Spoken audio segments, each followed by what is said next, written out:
오늘은 시편 16편 1절에서 4절 말씀을 통해 주님께 붙어 있음이 복입니다 라는 제목으로 여러분과 같이 말씀을 나누고자 합니다. 요즘 유행하는 삶의 형태 가운데 미니멀 라이프라는 말이 있습니다. 채우는 것이 아니라 이제 비우는 삶을 살겠다라고 결정한 이 미니멀리스트들의 삶의 형태입니다. 이 미니멀리스트들에게 가장 영향을, 또한 가장은 아니지만 많은 영향을 끼친 그 에리카 라인이라는 그 작가가 있는데요. 그 작가가 작년에 쓴 책인 나의 인생에서 중요한 것만 남기기로 했다라는 그 책에 보면, 이 미니멀 라이프라고 얘기하는 것, 이것은 단순히 어떤 물건을 정리하고 또한 적게 소유하고 검소한 소비를 하는 것이 아니라 먼저 삶의 가치를 정하는 것이 중요하다라고 그의 책에서 밝히고 있는 것을 보게 됩니다.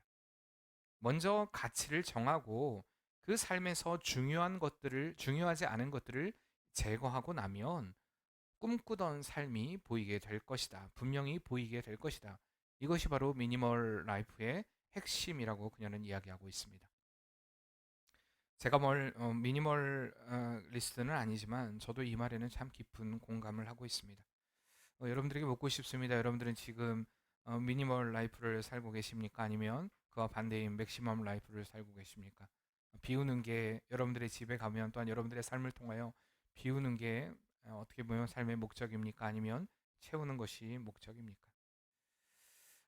왜 제가 이런 질문을 드리냐면, 우리의 삶에 있어서 이 삶이라는 것은, 그러니까 우리의 삶이라는 것은 신앙과 뗄래야 뗄 수 없는 관계 가운데 있기 때문에, 우리가 뭐 미니멀 라이프든 아니면 맥시멀 라이프든 어떠한 삶의 형태든 간에 이것은 우리의 신앙의 삶에 중요한 영향을 미치는 일입니다. 만약에 여러분들에게 다시 질문을 던지고 싶습니다. 여러분들에게 만약에 채우는 것과 비우는 것 중에 무엇이 더 주님이 인정하고 기뻐하는 삶일까요? 라고 여러분들에게 질문을 던진다면 여러분 뭐라고 대답하시겠습니까? 한번 잠시 생각해 보세요. 채우는 것과 비우는 것 중 어느 것이 주님이 기뻐하시는 삶일까요? 결론부터 이야기하자면요, 둘 다 주님의 기쁨이 아닐 수도 있고요, 둘 다 주님의 기쁨일 수도 있습니다. 사실 이 질문에 앞서 더 본질적인 질문을 우리가 해야 되는데, 그것은 바로 앞선 에리카 라인이 이야기했듯이 바로 가치의 문제가 먼저 선행되어야 한다는 것입니다. 우리의 체험과 비움의 삶 가운데 어떠한 것이 옳은가, 그른가, 이것을 생각하기 이전에 내가 왜 이것을 채우려고 하는가, 내가 왜 이것을 비우려고 하는가, 그 분명한 답을 우리는 성도로서 하나님의 말씀을 통해 찾아야 한다는 것입니다. 주님이 기뻐하시는 삶은요, 채움과 비움의 내용이 중요합니다. 과연 무엇을 채우고자 하는가? 과연 무엇을 비우고자 하는가? 내가 왜 이것을 채우려고 하는가? 내가 왜 이것을 비우고자 하는가? 채우고자 하는 목적이 무엇인가? 비우고자 하는 목적이 무엇인가? 이것의 내용이 중요하다는 것입니다.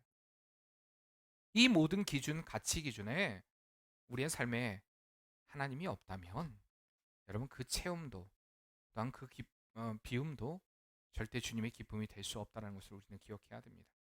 그런데 자꾸요, 우리는 이 체험과 비움, 이 기준을요, 내 가치로 결정하고 생각할 때가 많이 있습니다. 아까도 여러분들에게 질문을 드렸죠. 과연 비우는 것이 주님의 뜻입니까? 채우는 것이 주님의 뜻입니까? 우리나라 사람들에게 아마 습득된 답은요, 비우는 것입니다 라고 대답할 것입니다. 근데 반대로 주님으로 인하여서 우리가 누리는 은혜의 복을 또한 주장하는 이들에게 있어서는 채우는 것입니다 라고 대답할 수도 있습니다. 근데 이런 것들을 우리의 가치 기준으로 산다고 하면요, 만약에 미니멀 라이프가 그의 삶의 기준인 사람은, 가치 기준인 사람은요, 채우는 자의 삶, 그가 아무리 하나님을 바라보고 하나님을 위해 삶을 살고 하나님의 뜻대로 살아가는 삶이라도 그 삶을 바라보며 판단할 수 있습니다. 아유, 하나님을 믿는다고 하면서 저렇게 비우지도 못하고 채우는 삶을 살고 있네. 아유, 차는 또 왜 이렇게 좋은 차를 타는 거야? 집은 또 왜 이렇게 좋은 집을 사는 거야? 미니멀 라이프가 가치 기준인 사람은요, 그 사람에게 채움이 하나님을 믿는 신앙으로 나아가지 못하는 또한 걸림돌처럼 생각하고 여길 때가 많습니다. 또한 많은 것을 체험으로 주님이 주신 것을 복을 누리고 살아간다고 이야기하는 이들에게 지극히 가난한 자의 삶을 살아가는 것 없이 살아가는 사람들은 또한 무시와 멸시의 대상이 되기도 합니다. 그러니까 우리의 가치 기준이요, 미니멀 라이프도 아니고요, 맥시멈 라이프도 아닙니다. 우리의 삶의 가치 기준은 오직 주님인 줄 믿습니다. 하나님으로 인하여 결정해야 한다는 것입니다. 하나님이 가치가 되어야 됩니다. 세상의 관점이 아니라 주님의 관점이 되어야 되고요, 세상의 확신이 아니라 주님에 대한 확신으로 삶을 살아야 합니다. 이렇듯 성도의 체험과 비움의 가치가 주님이 된다면요, 그 안에 주님이 채워지고 세상이 비워지는 삶이 되고 맙니다. 이것을 오해해서 꼭 소유를 비우는 것처럼 미니멀 라이프의 삶이 주님으로 인해 채우는 삶인 것처럼 생각하지 마세요. 여러분, 세상에도요, 없이 살아가는 것처럼 내가 비우는 삶을 살아가는 것처럼 살고 있지만 주님이 그 안에 없는 자들이 많습니다. 주님으로 인하여 그 안에 채우지 못한 자들이 많이 있다는 것입니다. 반대로 많은 것을 채워 삶을 살아가고 있지만 주님이 원하면 얼마든지 내가 주님을 위해 내려놓겠습니다라고 결단하며 살아가는 이들도 있습니다. 비움과 체험의 문제가 아니라 그 안에 주님을 가치로 세우느냐, 이것이 중요한 문제라는 것입니다. 이것이 바로 우리가 이야기하는 믿음의 가치입니다. 우리의 삶의 믿음의 가치를 바로 세운 사람들은요, 반드시 우리의 삶을 통해 주님이 드러나게 되어 있습니다. 오늘 시편 기자는요, 주님을 채우는 믿음의 가치가 분명한 삶을 살았던 그러한 인물이었습니다. 살아가면서 절대 흔들리지 않는 기준, 삶의 어떠한 순간이 온다 할지라도 절대 변하지 않는 결론, 바로 주님에 대한 확신의 고백이 오늘 이 시편 16편의 고백입니다. 오늘 16편의 저자가 누구입니까? 바로 시편 16편의 저자는 다윗입니다. 여러분의 성경에도 보면 16편 위에 보면 제목이 붙어 있죠. 다윗의 믹담이라고 이렇게 제목이 붙어 있습니다. 우리가 다윗은 알고 있는데 믹담이라는 말은 무슨 말일까요? 믹담이라는 말은요, 시편 16편 외에도요, 시편 55편에서 60편까지 총 6편에서 등장하고 있습니다. 믹담이라고 얘기를 하는데, 이 믹담에 대한 견해는요, 많이 있습니다. 사람들에게 이런저런 견해가 있지만 그중 가장 유력한 견해는요, 이 믹담이라는 말은 원래 조각하다, 새기다라는 그 의미를 가지고 있는 이 카타브라는 단어에서 유래한 말이다. 그렇기 때문에 조각, 그러니까 새겨 넣는 것이라는 의미를 가지고 있기 때문에 다윗의 믹담이라고 얘기하면 다윗의 시를 돌에 새겨 놓은 것이다 라는 그런 견해가 가장 유력한 견해이기도 합니다. 우리가 잘 알듯이요, 다윗의 인생은 참 파란만장한 인생이었습니다. 그러나 굴곡이 많은 삶을 살았던 다윗이지만 하나님을 향한 절대적인 믿음, 신앙으로 그의 삶을 살아올 수 있었던 것은 바로 하나님에 대한 확신 때문이었다는 것입니다. 그가 돌에 새기면서까지 이 말씀들을 기억했다라는 것, 아니 돌에 새기지 않았다 할지라도 그 마음 가슴에 늘 깊이 있게 새기고 살았던 것이 바로 하나님에 대한 확신이었습니다. 한치 앞도 알 수 없는 늘 죽음의 그 위기가 도사리고 있는 10여 년의 삶 가운데에서도 그에게 항상 감사가 있었고요, 그에게 항상 평안이 있었고, 그에게 항상 기쁨이 있었고, 그에게 항상 하나님을 향한 끊임없는 찬양의 고백이 계속해서 흘러나왔던 이유는요, 하나님에 대한 절대 흔들리지 않는 확신 때문이었다는 것입니다. 이렇듯 우리의 삶에, 우리가 성도라 이름 불리는 우리의 삶의 절대 가치는 하나님을 향한 믿음입니다. 아무리 우리 인생의 여러 가지의 상황과 여러 가지의 굴곡을 만난다 할지라도 믿음의 사람은요, 이러한 굴곡의 삶이 믿음의 굴곡이 되어서는 안 됩니다. 아무리 우리 인생에 많은 수많은 어려움과 고통과 고난의 역사들이 있다 해도 우리의 믿음이 굴곡이 일어나서는 안 된다는 것입니다. 가령 어떤 이들을 보면요, 평탄한 삶을 살고 있어요. 그런데요, 삶은 평탄한데 믿음은 굴곡이 심합니다. 이랬다 저랬다 하루에도 몇 번씩 바뀌는 그 마음으로 살아가는 이들이 있습니다. 분명 큰 어려움이 없고 환난도 없고 고통도 없는 것 같은데 늘 이야기를 들으면요, 자기가 제일 고통당합니다. 자기가 제일 어려움을 당해요. 주변에도 그런 사람들 있죠. 이야기를 하다 보면요, 늘 자기 힘든 이야기예요. 자기 고통받는 이야기합니다. 자기 어려운 이야기합니다. 사람들이 자기에게 상처 주었던 이야기합니다. 내가 얼마나 힘들까에 대한 이야기를 합니다. 사실 그렇게 힘든 일 아니거든요. 돌아보면 그렇게 어려운 일 아니에요. 그게 원래 우리가 살아내는 인생이에요. 근데 문제는 뭐냐? 그 인생의 굴곡이라 자기가 여기는 굴곡. 남들이 볼 땐 평탄해요. 근데 그 굴곡이 믿음의 굴곡이 되어버리는 게 문제라는 것입니다. 그러나 믿음의 사람은요, 초지일관 동일한 믿음으로 하나님을 향하는 믿음의 길을 걷는 자라는 사실을 우리는 잊어서는 안 될 것입니다. 이런 믿음의 길을 걷기 위해서 우리가 어떠한 삶을 살아야 하는가? 우리가 이 다윗의 16편의 시편의 고백을 통하여서 사실 오늘 전체 11절까지 볼 수 없어서 제가 4절까지 이야기하고요. 앞으로 3주 동안에 다윗이 어떠한 믿음의 고백으로 하나님께 나아갔는가, 하나님께로 향했는가, 하나님께 붙어 있었는가를 우리가 계속해서 살펴보기를 원하는데, 어쨌든 우리는 하나님께 붙어 있어야 한다는 것입니다. 간혹 길을 지나가다 보면요, 참 복이 많으신 분입니다. 여러분 이런 말 들어보셨습니까? 길을 지나가다가 참 복이 많으시네요. 혹시 이 말 안 들어보신 분 계세요? 있을 수도 있지 모르겠네요. 근데 대부분요 다 그래요.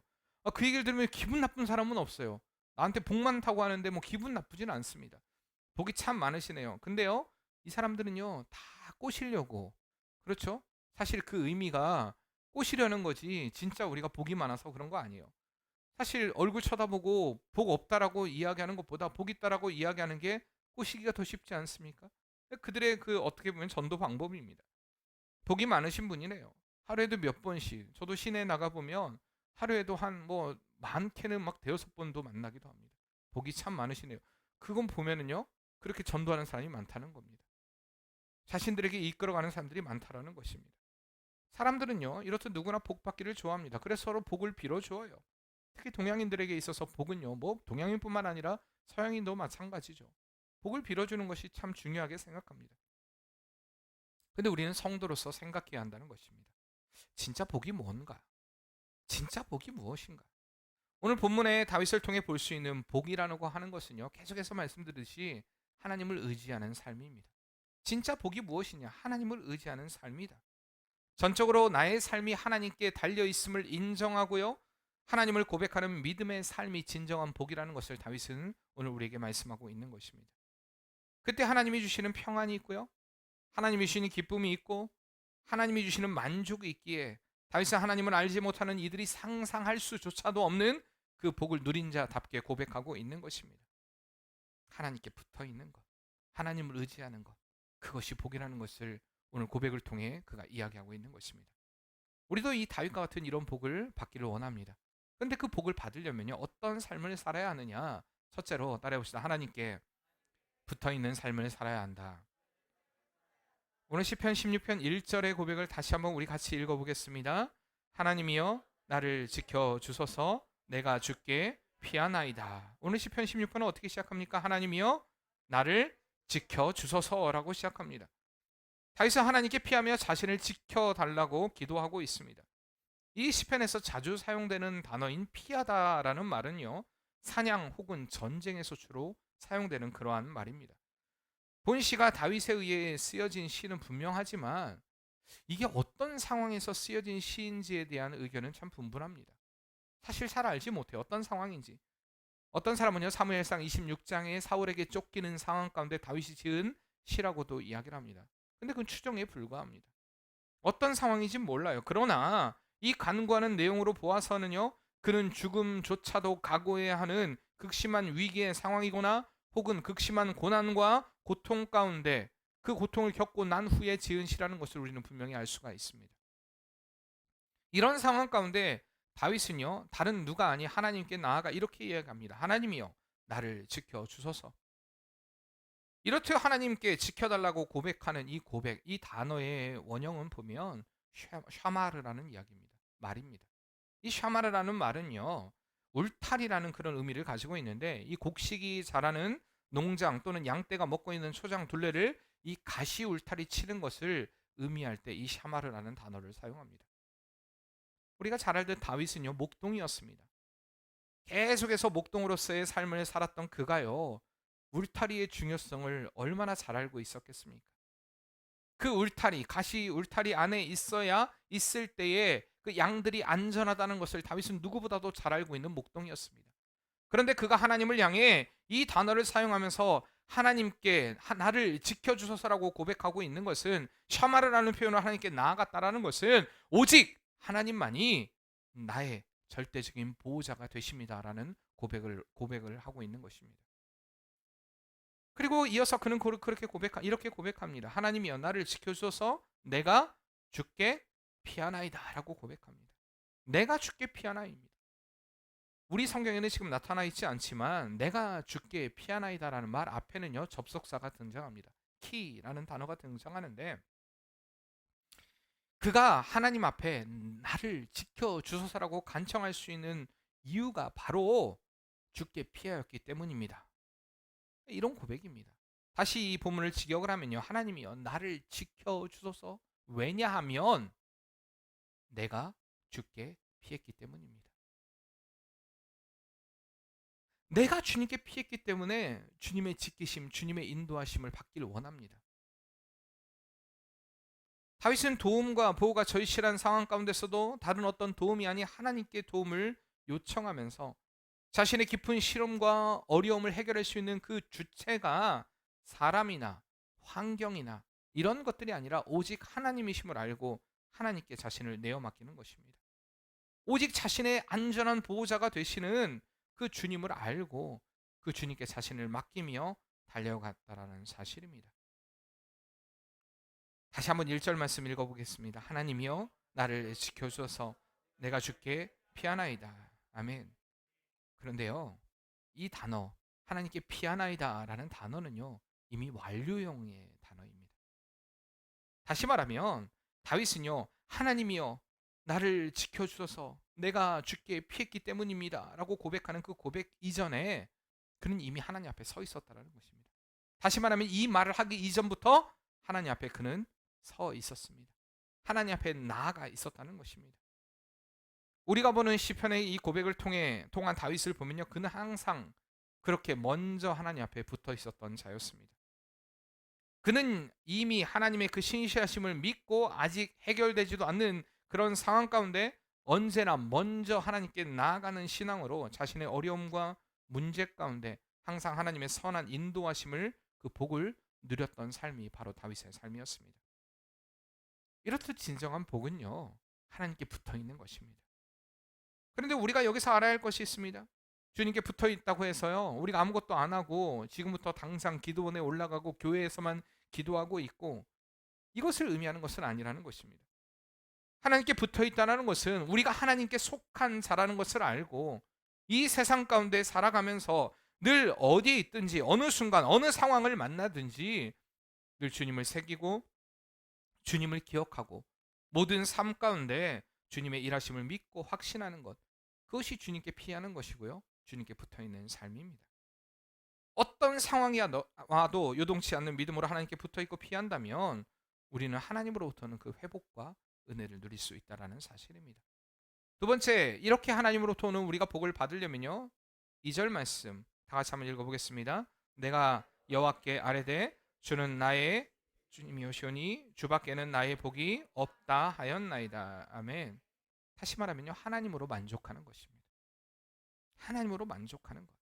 오늘 본문의 2절에 다윗은요 하나님의 이름을 다른 이름으로 고백합니다. 그렇죠? 1절과 다른, 처음에 하나님이여 시작했다가 2절에는 보면요 내가 누구에게요?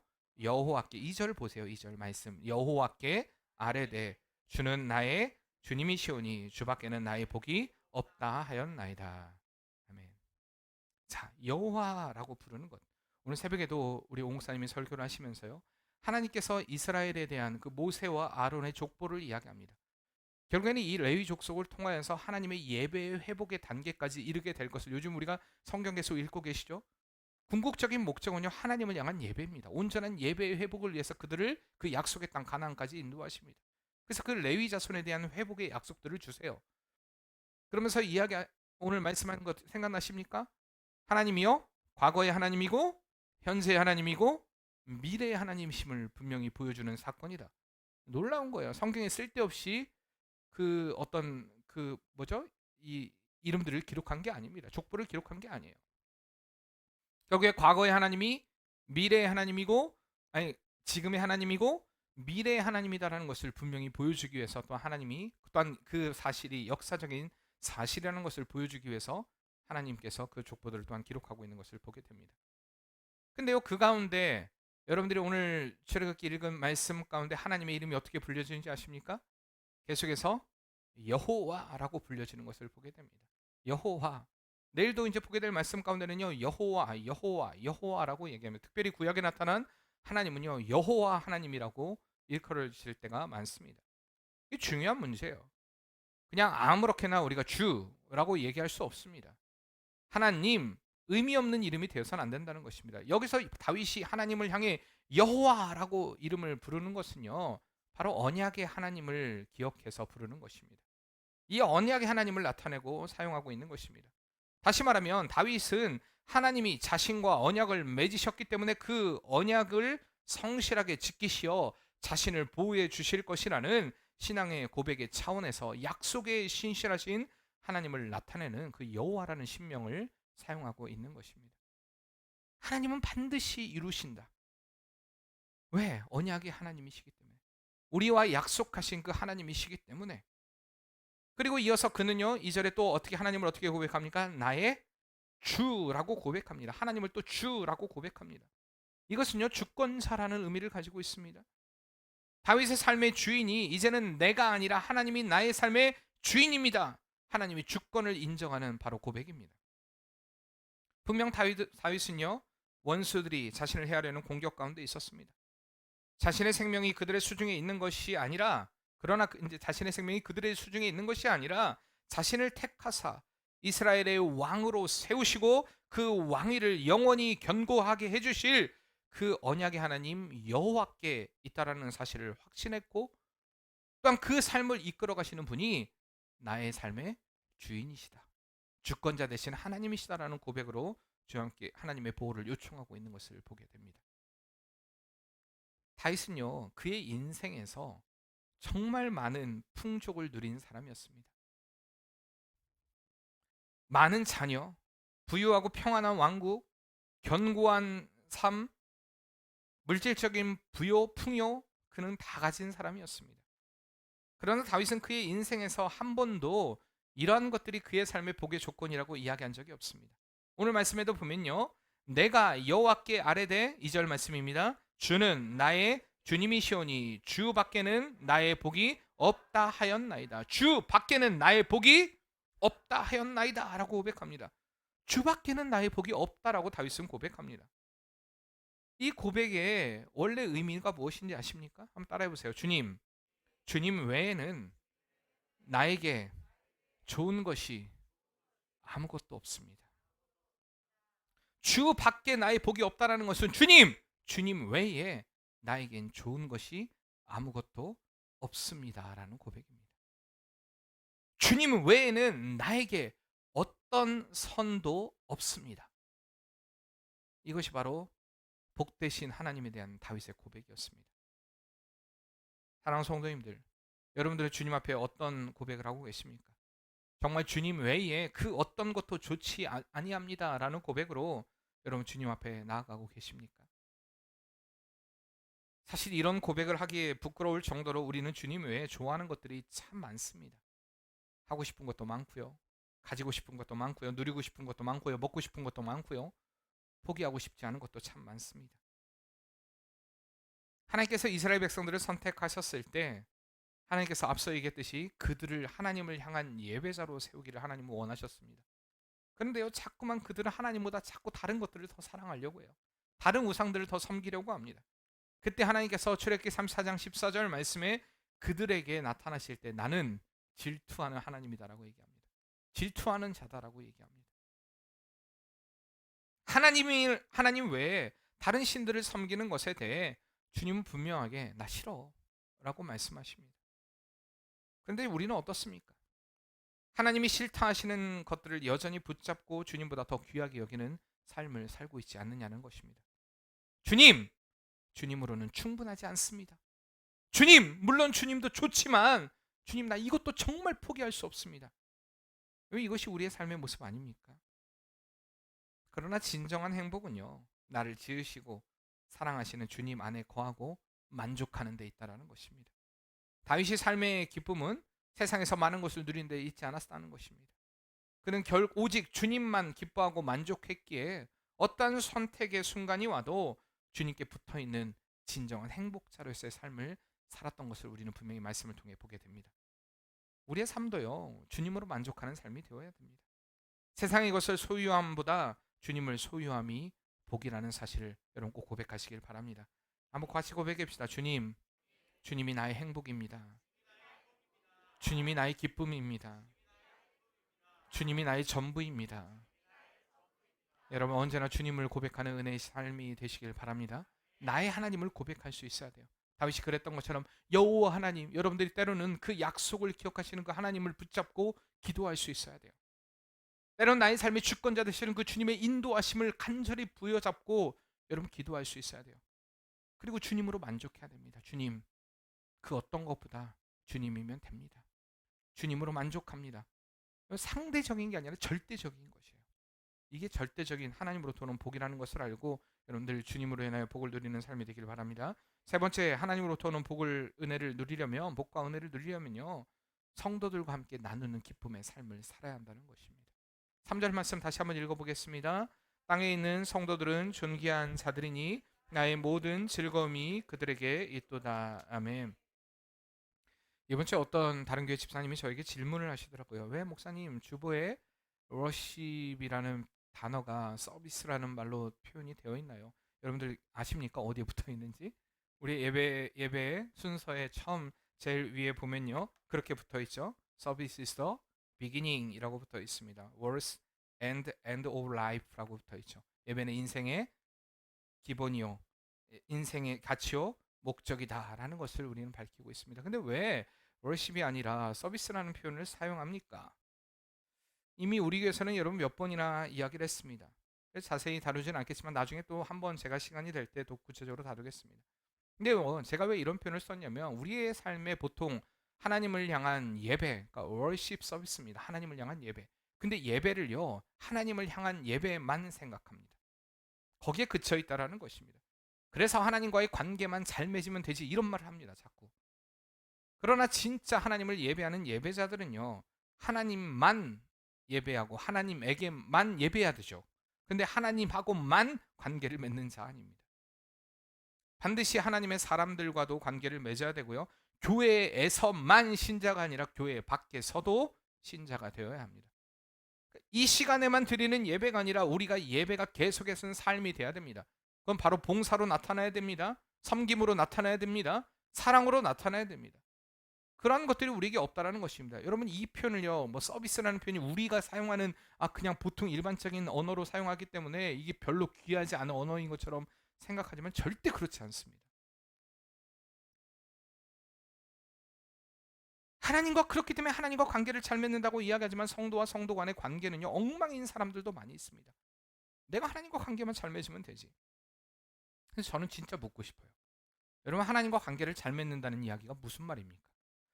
하나님하고만 관계를 잘 맺으면 되지라고 이야기를 하는데 그 하나님과 관계를 잘 맺는다는 말이 뭘까요? 하나님과 관계를 잘 맺는다는 것이 무엇일까요? 다시 물어보고 싶습니다. 하나님과 관계를 잘 맺게 된 사람이요, 성도와의 관계를 잘 맺지 못하게 될까요? 절대 그럴 수 없습니다. 이런 사람들은요, 하나님과 관계를 맺는 게 뭔지를 잘 몰라요. 그냥 자기 느낌에 하나님께 예배했다, 이 시간에 예배했으니까 나는 하나님과 관계를 잘 맺고 있다라고 착각하고 있는 것입니다. 하나님과 관계를 잘 맺는다라는 건요, 하나님 말씀 앞에 절대적으로 순종하는 것입니다. 그런데 하나님의 말씀은 우리에게 이렇게 이야기해요. 내 이웃을 내 몸과 같이 사랑하라. 하나님을 사랑했다면 너도 역시 그 사랑으로 사랑하라라고 이야기합니다. 분명히 우리가 하나님 앞에 온전한 관계를 맺었다면요, 하나님의 사람들과도 온전한 관계가 이루어져야 한다라고 분명히 이야기를 하고 있는 것입니다. 그래서 여러분 성도와 성도 간의 관계가 중요합니다. 오늘 3절의 다윗은요, 이스라엘 공동체와의 관계를 이야기하고 있습니다. 여기서 성도라고 표현하죠. 성도들은 이라고 표현합니다. 성도라고 얘기하는 것은요, 우리가 잘 알듯이 거룩하게 구별된 자들입니다. 여러분, 성도란 이름이 절대 가벼운 이름이 아니에요. 교회 안에서 성도라고 이름 부르는 사람은 내가 집사도 아니고 뭣도 아닌 사람이니까 그냥 성도라고 하지라고 생각할지 모르겠지만, 원래 성도란 이름은 그런 이름이 아니에요. 과거에 그 성도라는 이름으로 크리스찬이라고 불리는 그 사람들은요, 그 이름을 불림으로 인하여서 그들은 생명을 걸어야 했습니다. 성도는요, 굉장히 존귀한 이름입니다. 오늘 다윗이 그것을 얘기해요. 거룩하게 구별된 자들. 시편 4편 3절 말씀해 보면요, 이러한 성도를요, 경건한 자들이라고 이야기합니다. 시편 101편 6절에서는요, 이러한 성도를 충성된 자라고 이야기를 합니다. 이렇게 세상에 살고 있지만 세상의 삶이 아니라 하나님을 바라보는 자들, 이게 바로 성도라는 것입니다. 그래서 다윗은요, 이 성도들을 향해 이렇게 이야기합니다. 존귀한 자다라고 이야기합니다. 존귀한 자. 하늘에 속한 성도는요, 존귀한 자입니다. 다윗은 이렇게 하나님께 속한 성도들과 함께 하는 것이 기쁨이라고 이야기합니다. 여러분, 우리가 하나님께 속해 있습니다. 여러분, 하나님께 속해 계시죠? 하나님께 속해 있는 이 성도들이여 서로 같이 나누는 기쁨이 있어야 합니다. 서로가 서로를 존귀한 자로 여기고요, 서로 같이 나누는 기쁨이 있어야 한다는 것입니다. 특별히 이 다윗과 같은 신앙의 어떤 삶의 위기를 만나는 사람들에게요, 성도와 성도 간에 서로 기쁨이 되어야 됩니다. 성도가 서로 간에 서로 위로가 되어야 됩니다. 이 공동체를 통하여 서로가 힘이 되주고 서로 일으켜 세우는 능력이 서로에게 능력이 되어줘야 한다는 것입니다. 참 안타까운 것은 이러한 성도 간의 나눔이 점점 사라져가는 우리는 그런 시대에 살고 있습니다. 다시 말하면요, 하나님의 말씀과 멀어진 삶을 살아가고 있는 것입니다. 우리가 하나님과 멀어질 때 제일 먼저 나타나는 현상, 여러분 뭐라고 생각하십니까? 옆에 분 한번 바라보세요. 우리가 저번 주에 얘기했죠? 가장 부담스러운 게 누구라고요? 네, 생각나세요? 네, 고백했죠? 멀어질 때 가장 부담스러운 건 한 번 또 바라보세요. 오늘도 한 번 더 던져주세요. 자, 이렇게 얘기하세요. 네가 싫어.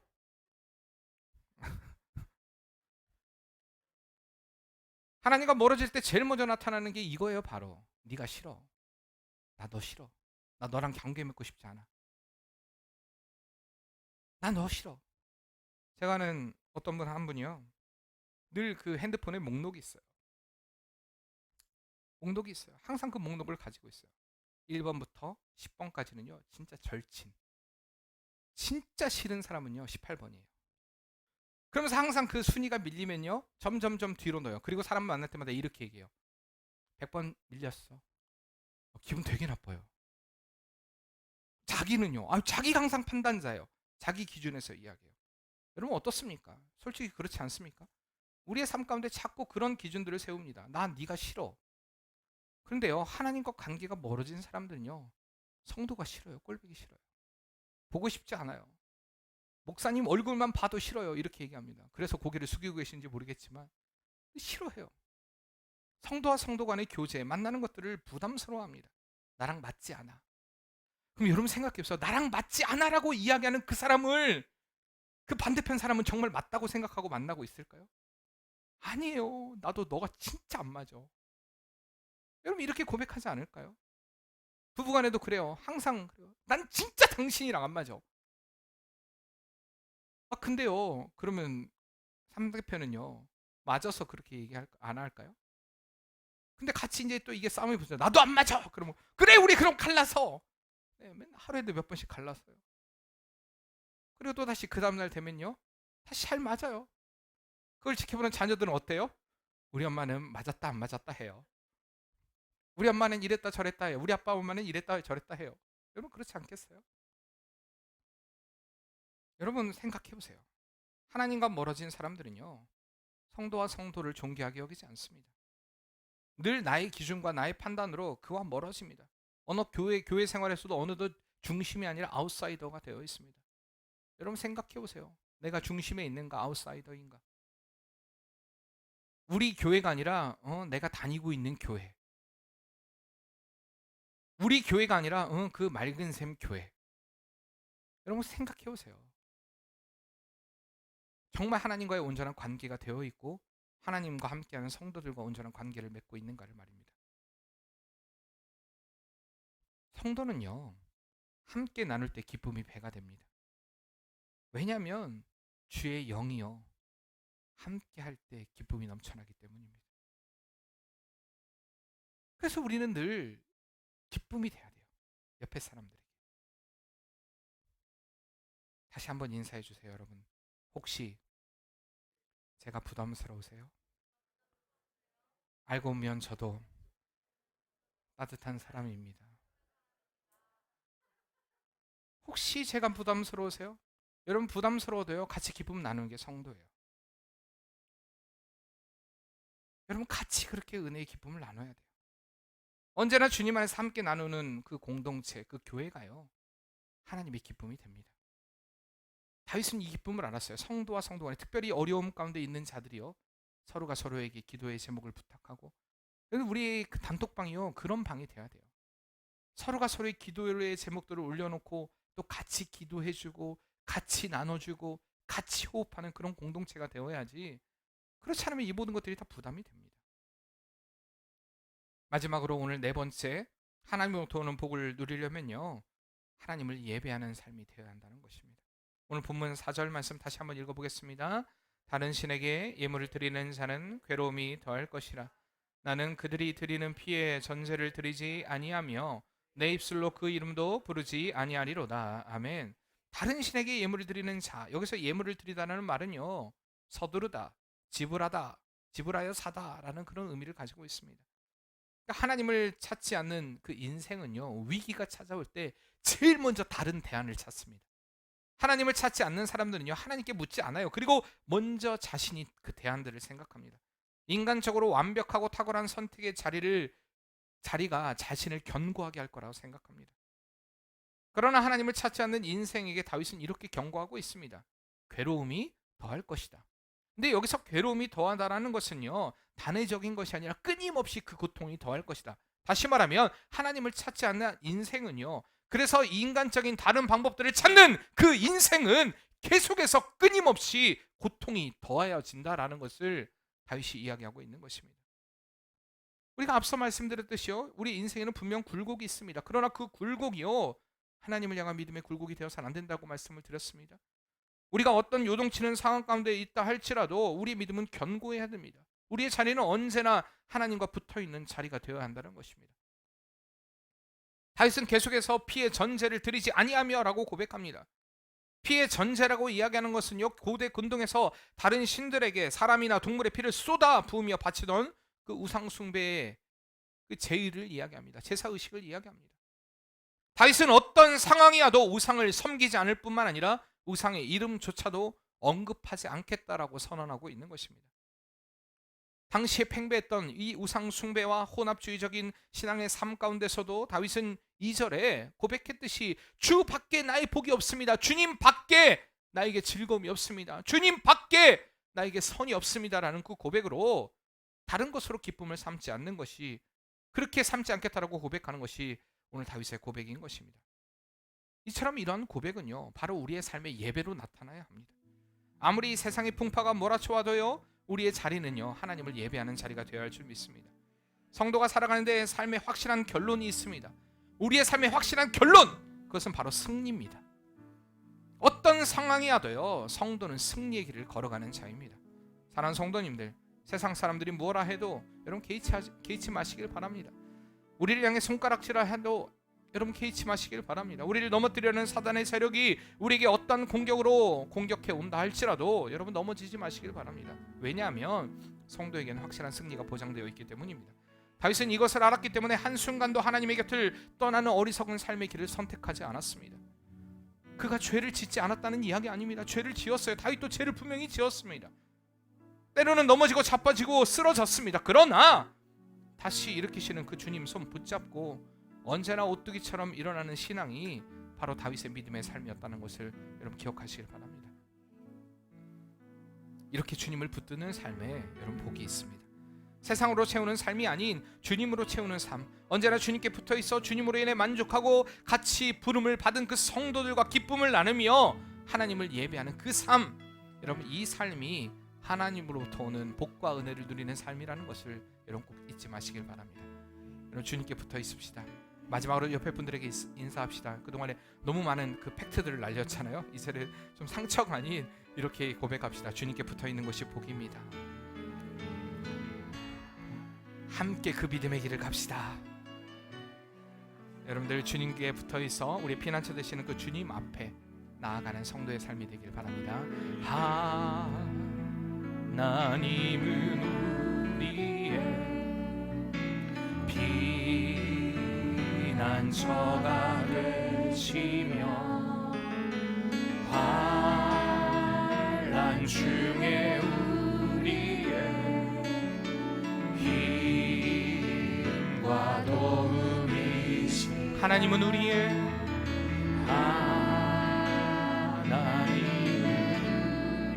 피난처가 되시며 피난처가 되시며 환난 중에 우리의 환난 중에 우리의 힘과 도움이시라. 너희는 가만히 있어. 너희는 가만히 있어. 주가 하나님 되갈지어다. 열방과 세계 가운데 주가 높임을 받으리라. 너희는 가만히 있어. 너희는 가만히 있어. 주가 하나님 돼. 주가 하나님 돼 말지어다. 열방과 세계 가운데 주가 높임을 받으리라. 사랑합니다 내 아버지. 사랑합니다 내 아버지. 찬양합니다 내 온 맘 다하여. 선포합니다 예수 그리스도. 주님 오심을 기다. 다시 한번 우리가 주님을 향한 마음으로 사랑합니다. 사랑합니다 내 아버지. 찬양합니다. 찬양합니다 내 온 맘 다. 선포합니다. 선포합니다 예수 그리스도. 주님 오심을 기다리며. 그렇습니다. 주님, 하나님 세상으로 채우는 삶이 아닌 주님으로 채우는 삶이 되길 원합니다. 세상이 붙어있는 삶이 아닌 주님께 붙어있는 삶이 되길 원합니다.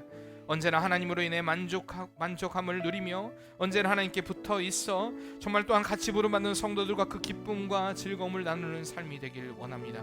언제나 그리고 하나님을 예배하는 삶이 되길 원합니다. 그러므로 우리의 삶에 주님이 주시는 그 은혜와 복을 누리게 도와주시고 늘 함께 하시는 그 하나님의 손길을 느끼고 누리는 복된 성도의 삶이 되게 도와주시옵소서.